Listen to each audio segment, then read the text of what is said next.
This is Wright Brennan with the Lost in the Midlands podcast, brought to you by C. Wright Roofing, and I am fired up today to be here with Ken and McCuien on the Excel team at LPT Realty, the leadership of the Excel team, the originator, former customer, entrepreneur, an awesome guy. Kenny, thanks for being on, man. I appreciate the invite. I am super excited to be here with you, my friend. Thanks for having me. Absolutely.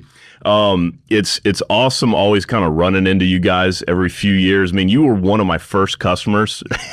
And so it's just cool to kind of watch y'all's business grow as kind of my own journey has progressed, and really excited for you guys. Have a lot of awesome stuff going on. I know you got big news, new developments in business. I want to ask some questions about, what's going on with that. But before we get to the new cool stuff, I want everybody to hear kind of your journey and your background. So tell us where you're from. Well, I'm from here originally, from Columbia, South Carolina. A little bit of an Army brat. So my dad was in the Army as a U.S.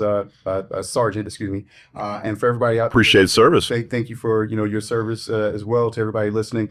So we moved around a little bit, even when I was a kid. Between Germany, Georgia, Texas, Kansas. Wow.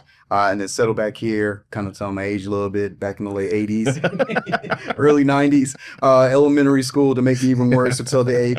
But, born here, basically raised here, and been loving it, ever since, obviously, a part of the Richmond One school district system. Nice. Proud Gamecock. Rock and roll. Name it, I'm Columbia bred. Yeah, that is beautiful.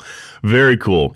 So so did you go to the game? Were you Gamecock USC? Yeah. Okay. There's only one USC. There's only one Gamecock. Get that out there. Fair enough. Okay. So what was your first move after that? Like what kind of first job did you get at post college? I did what a lot of kids did with all that education behind them and got a call center job. Nice. So I worked at a call center for a very popular wireless company here. I don't know what can and cannot be said here on the podcast, but a large wireless company that a lot of people kind of ran through. Okay. That boot camp experience of customer service and things like that. Wow. And then from there was voluntarily told to leave one day. I swear like that, with a nice brown box on my desk. You had some disagreements on attendance, I'll just say that much. Yeah. And then, kind of went from there, kind of going between smaller, small jobs until I finally settled into the idea of sales. So I actually got settled in with a bank here and was with a part of their sales, team there. And then went to a process of selling yellow page advertising in the phone book, which a lot of people are probably not even knowing what a phone book is anymore. Man, that is old school sales. That's hardcore sales. That's old school. That is another boot camp that I don't, advise a lot of people is up into. And then from there, kind of got back into wireless and some management. Yeah. And then from there kind of took off. So from there, maybe 5 years after, me starting with the next wireless company, I was fortunate enough to get into government sales. So I was the government account manager for this particular company, got to meet with all and be the contact for all the state agencies. Yeah. The attorney general and I had plenty of conversations where I would go person to his office. Wow. So the governor at the time was a customer as well. And then after that, I was recruited into the physical security industry, which is a unique industry. That's one where you're basically representing the manufacturer for these cameras that are peering down at you and watching your every move. So Big Brother. Yeah, it was Big Brother, and a lot of stuff that you think you heard that you're really questioning, is it true or not? I will plead whatever amendment on that I can, but no, it was a cool industry to be in, learn, and then like I said, kind of went as far as my last corporate job. I was in software sales, selling software that was an intermediary software between law enforcement and telecom companies. So okay, cool as far as subpoenas and things like that. What year was that? That was back in 2016, 17. Okay, when I had the last corporate job, and we had the amazing transition again where I was voluntarily asked to leave from that job. And that's what prompted the full-time career of us being in real estate, or myself at least being in real estate. The missus had been for a while. Yeah. Okay. So that must have been a big decision. I mean, and a tough one. I mean, that's a big leap of faith. Tell me about, kind of your process of decision making there. So, and for anybody that does not know, Candace McCuien is my wife. She's the current association president here for us here in the CCRA area, Central Carolina's Real Estate Association area. Super proud of her on that. But anyway, she was already in the process of thinking about starting a company. She had been in the industry full time for a while, had been wanting to see what that would look like as far as doing something full time. And, you know, at least starting something, not knowing what the scale would be. And the plan was for, you know, my job and for me to kind of be the quote unquote trust fund. I fund everything behind the scenes and be the man behind the curtain. Not a bad gig. Not a bad gig at all, right? But when the layoff happened and, you know, things, you know, had to be, you know, decided. She just kind of said, you know what, well, this just means that we're meant to be doing this together. So let's go ahead and team up and let's create something. So that was in 2017, and we started what was then Excel Real Estate right here in Columbia. Exciting time to get into the market right then, I think. I mean, that's probably a pretty good time. The market was pretty good, and I can't remember. I have no idea, actually. It wasn't bad. It wasn't bad. It was, you know, kind of before everything happened with COVID. So yeah, it was kind of in what I would say was one of those coasting periods where things weren't really too bad or too good as far as buyers and sellers markets. Right. It was a good time to be in either situation, really. So what was it like for you making the transition? I mean, was it a big, like, kind of culture change, or?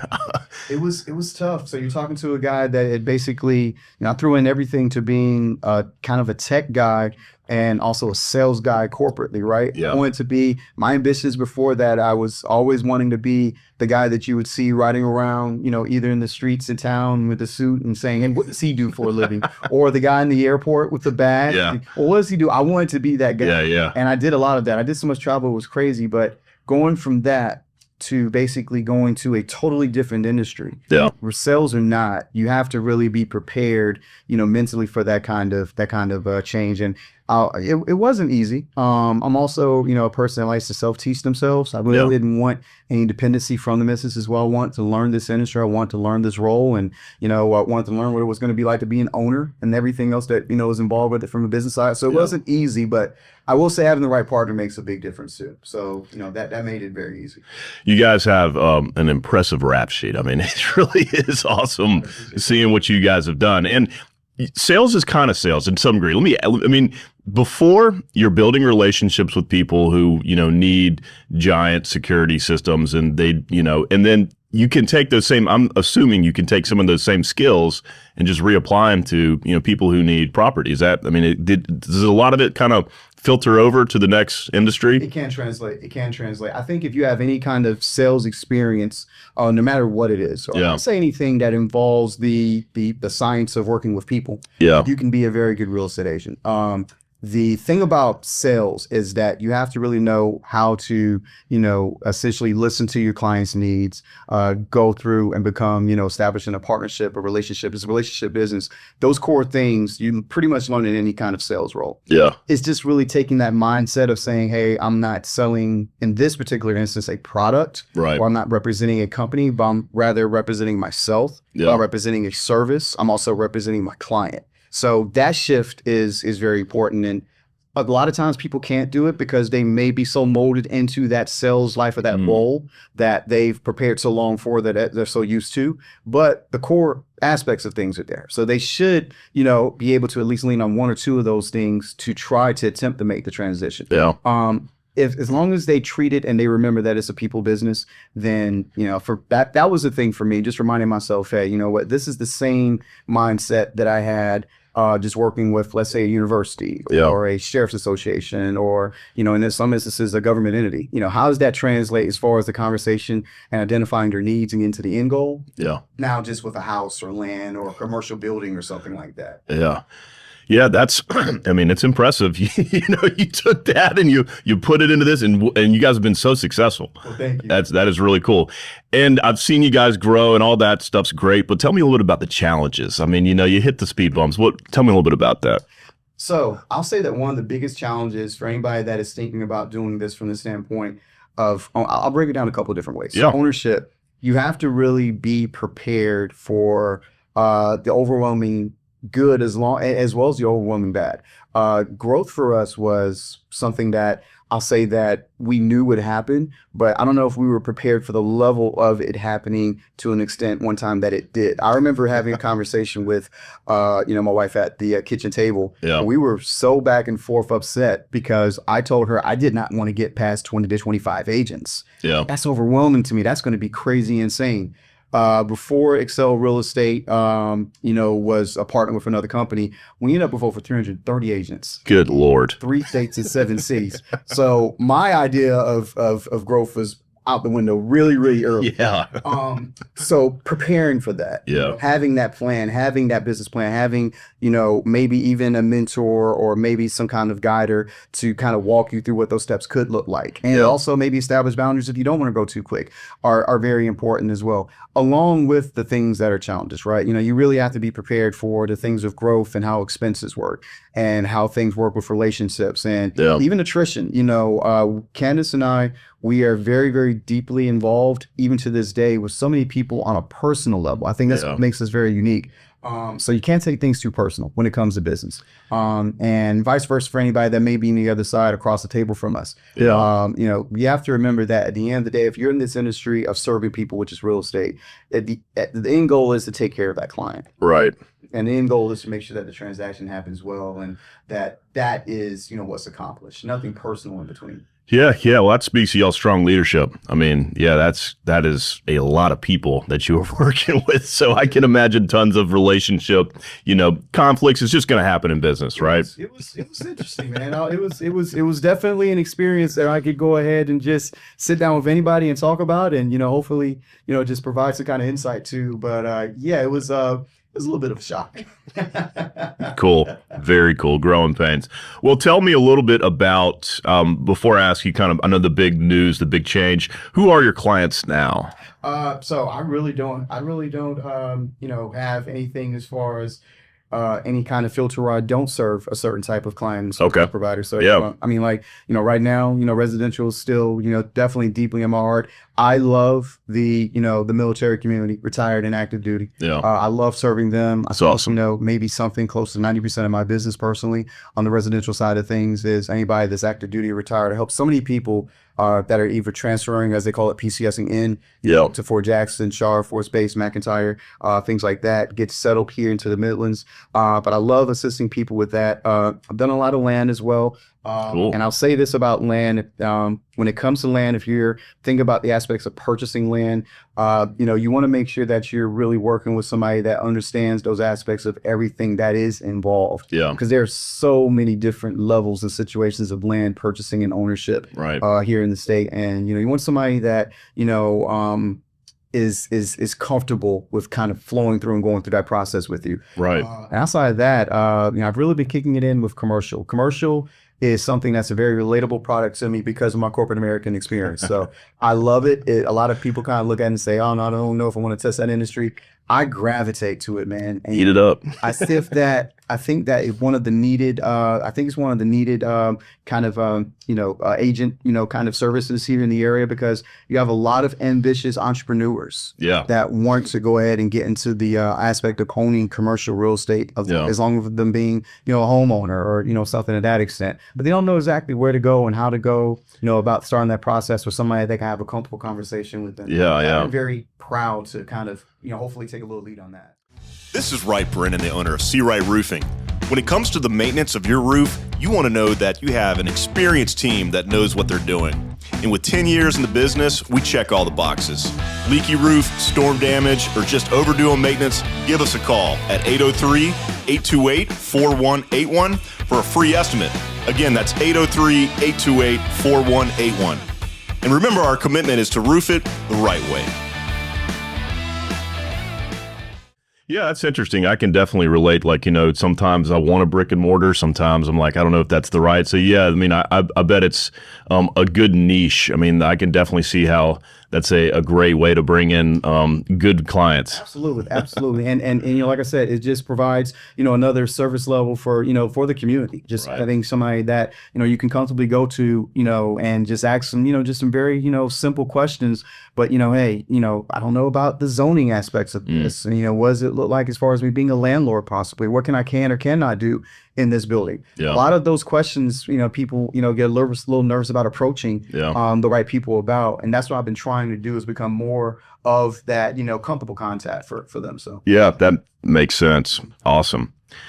Big news. What's the big news? Tell everybody. Oh man. So after, you know, much contemplation and, you know, much obviously thought and prayer that we both have, you know, together as a couple, Candace and I, we decided to start what is now the Excel team at LPT Realty. Congratulations. Thank you so much, man. We're excited. We're about maybe, gosh, are we we're not even a full 2 days in, but we already have a good roster of agents that have decided to go ahead and join either with us for the first time, or I'll say come back and join with us, you know, on this new venture.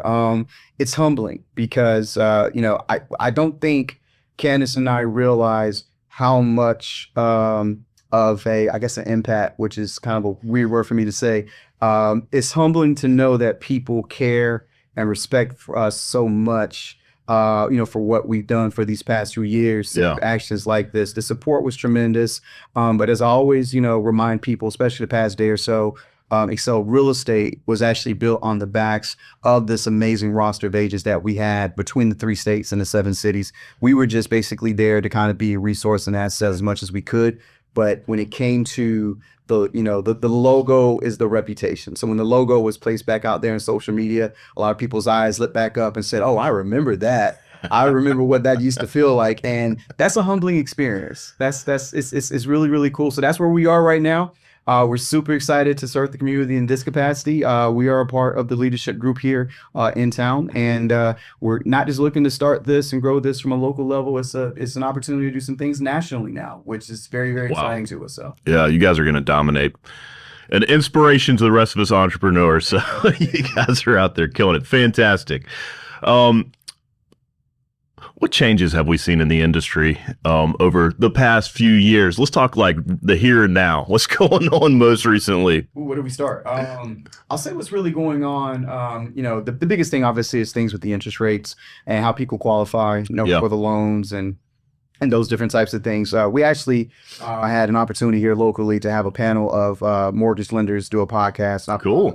You know, with our local association, Lunch and Learn, I should say, excuse me. And they were talking about how, because of the industry now, there are actual differences where qualifications for loans seem to be a little bit more lenient, as, you know, banks and lenders want to get more people approved in this age of higher than, I say, the last few years of interest rates. I don't want to say normal, because actually the interest rates right now that we do have, a lot of people, if you take a look at the last maybe 10 years or so, this is relatively normal for the interest rate type that we've seen, let's say, go in the past 10 to 15 years. If you've seen things in the 6s and the 5s, that's not unusual. COVID did a lot of 2s and 3s that I don't know if I can commit to say before I ever see that again. That was a very unique situation. It took a pandemic. It took an epidemic. Do we want to go through that again for somebody to be able to afford a nice mortgage on a house going forward? I don't know if we want to do that.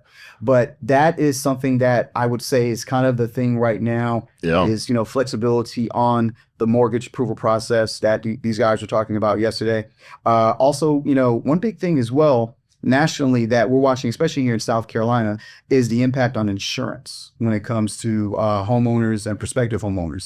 So the insurance situation, and I'll say this, I'll back up for a second. A couple weeks ago, I had a tremendous opportunity to be a part of the National Association of Realtors Legislative Week meetings in Washington, D.C. So fun. Yeah, it was a lot of meetings and a lot of seminars and things like that. But we had an opportunity to meet with a couple of our local congressmen here in South Carolina, Okay. and we were very, very kind of pointed about the idea of insurance impacting us here because of what's happened in California and what's happened in Florida. Then obviously when Helene coming through as a hurricane last year and going to the western part of North Carolina, and a little bit here in South Carolina. So the insurance impacts are basically this: you have situations where you have homeowners that are under contract, Yeah. that are now being asked to basically solidify more information, let's say about the roof and the roof's age. And yeah, as you know, I was wondering if this was going to come up. It was kind of going that way. So, Okay. and That makes sense now. It's all coming together. Go ahead. coming together. If it's like, oh, now I see why this is happening. Yeah. And it's a thing where it's kind of coming out of the blue, and it's impacting our state where it really wasn't as much of an impact as it was before. Right, Where yeah. these appraisers and these adjusters taking more, or paying, I'm not gonna say paying more attention, but they're getting a little bit more granular before, the contracts and things. And now, Before you even can get the the insurance. contract. Okay. Yeah, like, they even get the insurance because obviously that's a required part of your mortgage, Right. to be considered with your escrow. So now if there's a situation where the roof is not meeting whatever stipulation that they're looking for, you could have a conversation hypothetically about a roof repair that was not the case before. Right. Okay. And now after, let's say you're under contract, we've seen situations where some of my peers in other parts of the state, they've been seeing situations where you're under contract, you have an adjuster or an appraiser from the insurance company going back out there and saying, oh, well, now after further review, we see that this roof is in this condition. We're going to have to raise your insurance based on this new visit. Is that before it closes or It's after closing. after closing? And that's it. Oh, wow. So you imagine, and this is where I was telling one of the congressmen here was, you imagine myself working with, so many military. And Yeah. like I said, I love serving them. And I want them to be comfortable about the move, but also knowing exactly what to commit to as far as a budget, right? And you're basically planning for mortgage A. And then all of a sudden you're visited by these adjusters and these contacts in the insurance companies. Now you're presented with option B because that's the way it has to be now. That's a tough thing for our service personnel. And that's where I get very, very, very, worried about things as far as how it can impact. And like I said, it's not, you can't blame a state and you can't blame this or area for these changes, but it is what it is as far as what happened with California and Florida. And, I continue to just think about and pray for those folks there as far as how they're impacted and hope they recover. But at the end of the day, in the business of insurance, that's what's happening. Now you're starting to see that creep up the East Coast, and it's not just a thing in South Carolina. North Carolina is impacted. Other states across the East Coast are impacted as well. Other places that are wildfire prone, as far as now they've been located or I guess targeted now. That would be a thing as well. So insurance is really, really kind of a thing that all of us want to take a look at and really kind of put a focus on.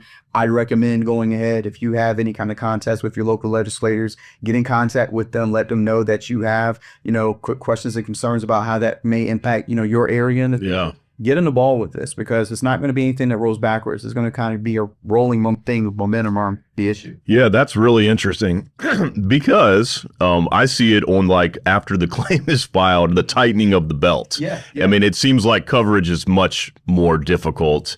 I mean, it's always gotten a little more difficult each year, but in the past couple of years, it has really tightened up, no doubt. It has. I mean, to the point to where personal, very transparent story. So between the missus and I, we had an insurance provider on our home coverage for a very long time. Yeah. About a month or so out of the blue, we received a letter. Hey, we're not servicing your entire state anymore as a company. Best of luck finding a new insurance company.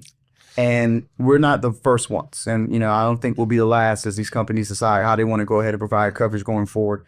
So we had to pivot, right? That's wild. The other part of it is just say, who, is going to be your contact and provider of choice here in the state. Yeah. And then if you start to isolate those choices, what does that mean for us as far as pricing on insurance if we only have but so many providers that also service the state? There's a lot that goes into it. So. Yeah. So maybe to sum it up, it's going to get expensive. It's going to get expensive. It's not just, like I said, it's not just mortgage rates and interest rates. It's all the insurance, home ownership. Yeah. Wow. Yeah, that's interesting to hear that from your side. I wasn't expecting to hear that. Interesting. Tell me about some of the technology changes. Everybody wants to hear about how does AI impact every industry. How is it impacting y'all's industry? I love it. I'm one of the few folks that's not scared of it. If you really think about it, we've been using AI to some extent in our everyday lives for years now. Okay. We did an amazing training for our realtors maybe a few months ago, and we were talking about the aspects of AI into the future, but we also talked about the past and things like using your navigation to be able to get to point A to point B. Well, that not only just the directions, but knowing when you'll get there, what the traffic looks like, what the ETA looks like. That's all AI, right? Having, your device, be able to transcribe, a meeting if you're a student in school or a lecture or something like that. That's all AI. We've been using it forever. It's just going to go ahead and start to kind of be a little bit more maneuvered and tweaked the industry as we go along here. When it comes to real estate, the AI advantages for the client are going to be things that are going to basically help them as far as understanding their home values, and looking into the future as far as perspective, decisions that they may want to make as far as either selling or if you're in the market to buy, what it looks like maybe buying in the future, with the way values are calculated, the way that trends are actually done, the way that graphs are looking as far as the ups and downs of the market and the interest rates and things like that. It's exciting for us because it takes out, a lot of the guesswork for us to be able to say to a prospective client, hey, this is what we think is going to happen. No, this technology in a good way is kind of preparing this space one way or the other for what that decision will look like for them. On the standpoint of the other cool things of AI, because I am definitely the guy that carries way more devices than what I need to on me on a daily basis. But when it comes to, the service industry of a real estate agent, right? I love it because I have sold so many different houses basically just using AI on my device by saying, hey, if you have somebody coming in and they see an empty home and they're wondering what it would look like with furniture, oh, no problem. Let me throw out my iPad right now and let me go to an app and place a couch here in the middle of the living room and plant a picture or frame here on the wall or even a refrigerator. It's not a Samsung, but it's a fridge. You can see exactly what, things look like. If you've been tracking things, between, these technology companies the past few years, that's what they've really been focusing on is the development for AI and those different kind of use cases. On the real estate side of things, between that, I have a cool story where I assisted a client that was looking at a piece of land. And at the time, I owned not an Apple device, but an Android device that was able to go ahead and take a piece of land. I drew the worst stick figure house on the land that I could. And I presented 5 or 6 different options based on what the AI did with homes that were on the site, just to kind of give a visual to the guy. That's cool. What something could look like. Those are things that, I think the smart and the kind of the savvy real estate agent can do to assist their client a little bit more. There's a lot of client, not even say overthinking, but hey, there's this careful process. Let me say it like that. And if we can help, kind of maneuver that, push that a little bit, then why not use AI? So AI, for anybody that's listening, it's not a scary thing. It's not anything to be afraid of. Of course, we want to be kind of cognitive to make sure that it's used the right way. Right. But it's something that can be very, very beneficial for us going into the future. I will say I'll share one real quick story as far as caution. I think I shared this with you the other day. We did have a situation where there was somebody looking to buy land and they were only wanting to talk with us over Skype, which is not even a product that you can, basically use anymore. Right. Yeah. The person used AI and I think they took the picture of some grandmother as it very much resembled a Mrs. Doubtfire. Yeah. And essentially only the mouth of this person would move on the phone. And the accent was just like Mrs. Doubtfire, but you could tell it was I'll say that there was an accent to the voice if it makes sense. And also the number was not a US number. I'll just say that as well. But we asked the person on the phone, hey, can you do us a favor? Can you move your shoulder? And the picture could not move their shoulder. Oh, man. It was the worst attempt at so I say that because if you're, somebody that's owning land or owning a house, you will also be approached by these individuals that know what kind of ways to use it and not good ways, negative ways. The bad guys get to use the technology too, is what it comes down to, unfortunately. Just be careful. But you can also have a little fun with it too. I have to move the shoulders a little bit. See what happens. That's right.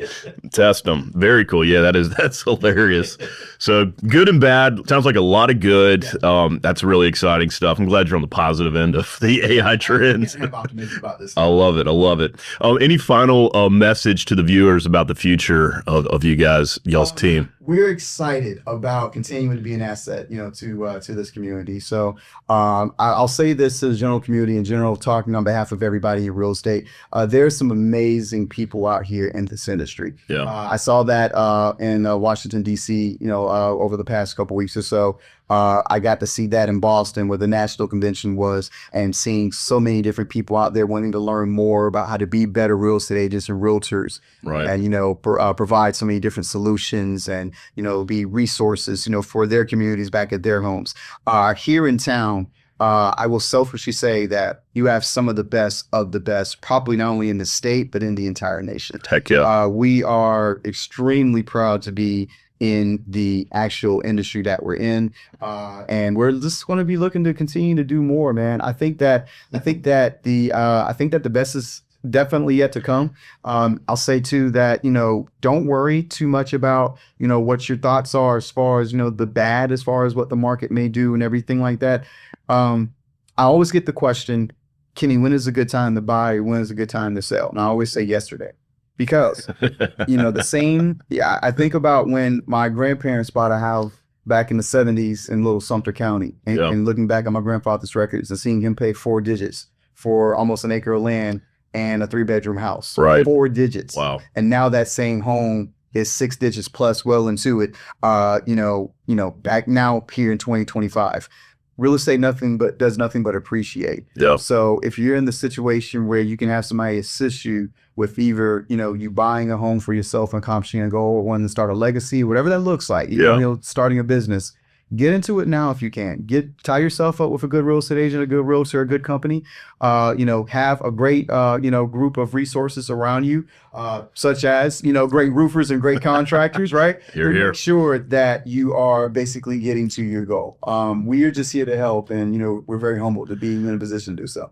Fantastic. The time is now, is basically the time is now. Do it now. And there is an amazing team right here with us today. Absolutely. Man, thanks so much for coming on. You guys are killing it out there. So exciting to see what's to come.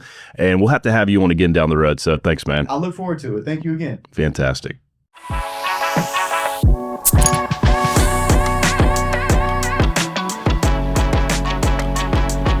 Hey everyone, many thanks for watching. If you enjoyed this episode, give us a follow and click the bell to stay up to date on future episodes, or click the link to watch another previous episode. Also, don't forget to like, share, and please leave us a comment. We'd love to hear your feedback.